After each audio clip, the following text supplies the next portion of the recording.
Yeah, you're listening to the world's famous Supreme. Go down.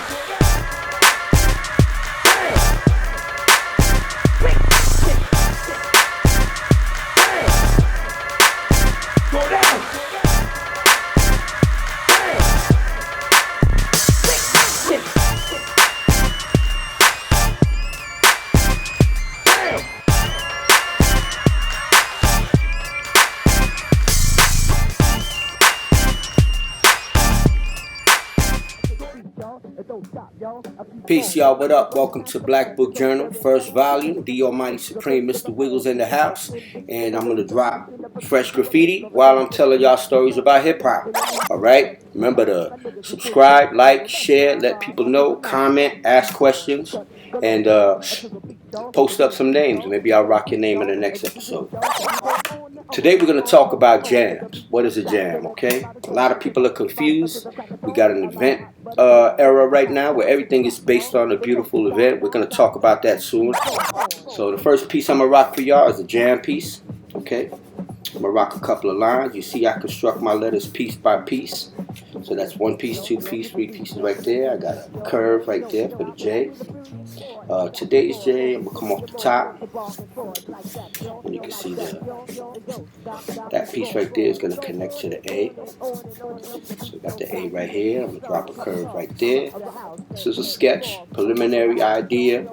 Doesn't mean that I'm going to stick to it. It just gives me the basis for an outline and how I'm going to ink it in.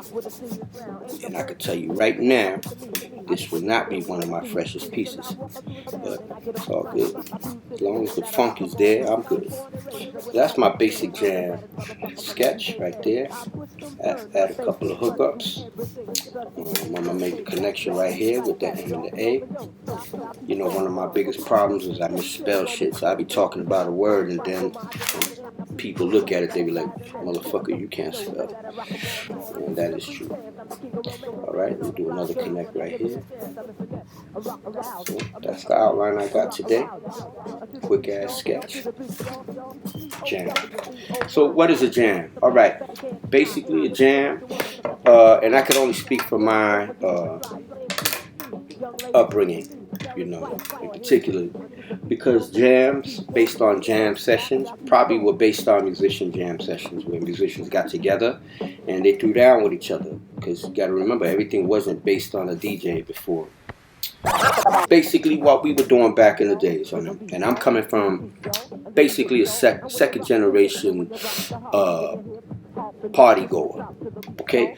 And I say that because I didn't just frequent b-boy jams. And here's the big thing that motherfuckers don't realize, and they talk a lot of shit like the hip-hop community was the only community rocking back in the 70s, and that's just bullshit. Alright? I went to b-boy jams, I went to hustle and rock jams, I went to parties that were only dim lights and grinding. We had all kind of jams, y'all. You know, that's the thing that probably throws hip-hop history off a lot. Disco was still a cool word. Disco was a cool fucking word back in the days, you know. And the disco jam was basically black and Latin soul, black and Latin R&B, and other forms of funk, rock, and things like that. It was basically black music. It wasn't the commercial disco that you're thinking of. The disco we're talking about is not the same disco you're referring to, like the ones you hear in the whacking battles, which is beautiful. We love that kind of music. The 4 to the floor, the Philadelphia sound, boom, boom, boom, boom, boom, boom, boom. The reason why hip-hop took over, because when disco got corny, disco started getting real commercial. Let's talk about the different types of parties we had. Number one, we had a block party. That's the biggest. That was not necessarily the biggest. It was the most famous because it was family oriented. A lot of people would say, yeah, I was hip hop back in the days. I went to mad block parties. And I'm like, well, that's a family affair. That's where black and Latinos would hit the street, cook, make food. You see tables out in the street. They block the street, right? A block could be a square block, and also we blocked the street.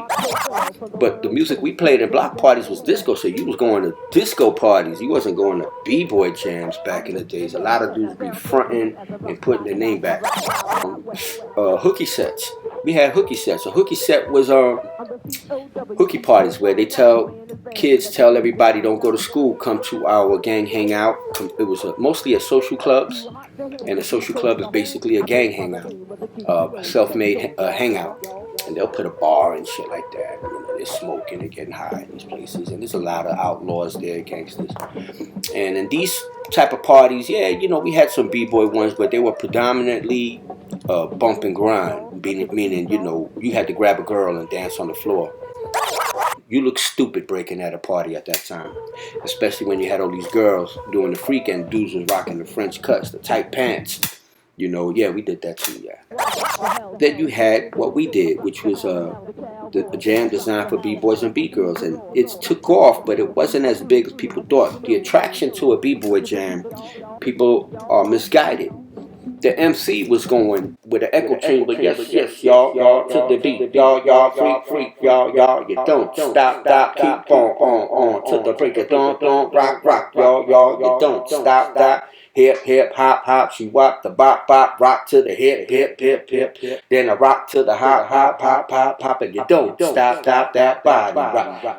The later 70s, the party changed, you know, it looked more like a disco party, but with b-boy music. Now, the big attraction to a b-boy party was the breaks.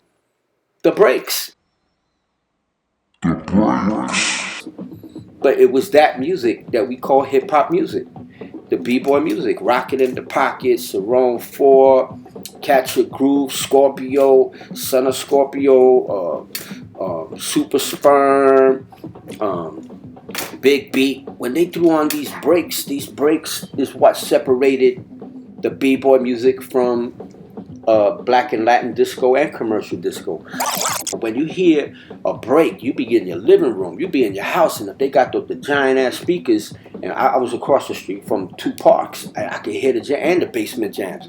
You hear boom, boom, boom, cat, boom, boom, boom, cat, and you felt that shit. The breaks took over the ghetto airwaves. It bounced off of all the buildings and the alleys. You could hear a break from blocks away. You could hear the jam. When a b-boy jam set off and they threw on Rush, Tom Sawyer,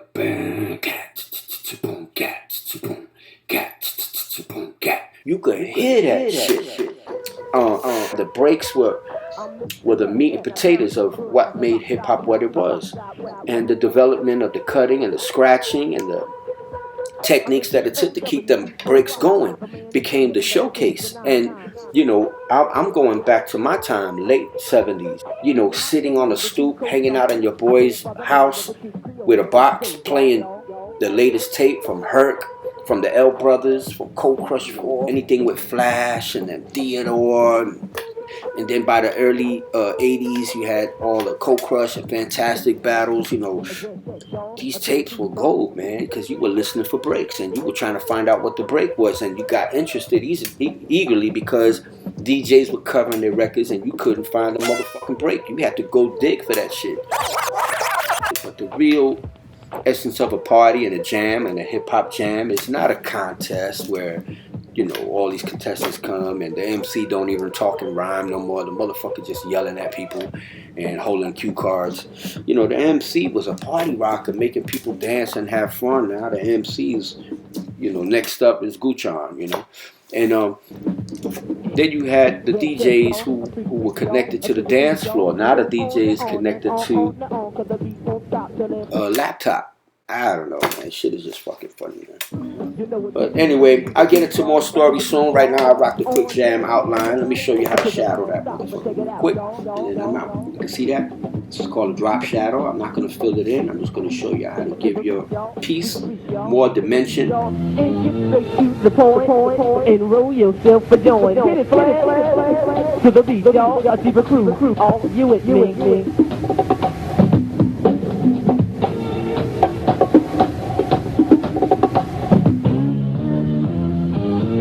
All. You ready? to the beat, y'all. One more time, y'all. And this is it, y'all.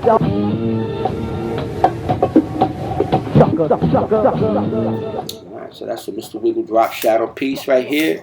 Jam. Thank y'all for watching this episode. Get ready, y'all. I'm gonna drop some crazy gems. I'm gonna go way back and talk a lot of shit about a lot of people. I'm fucking with y'all.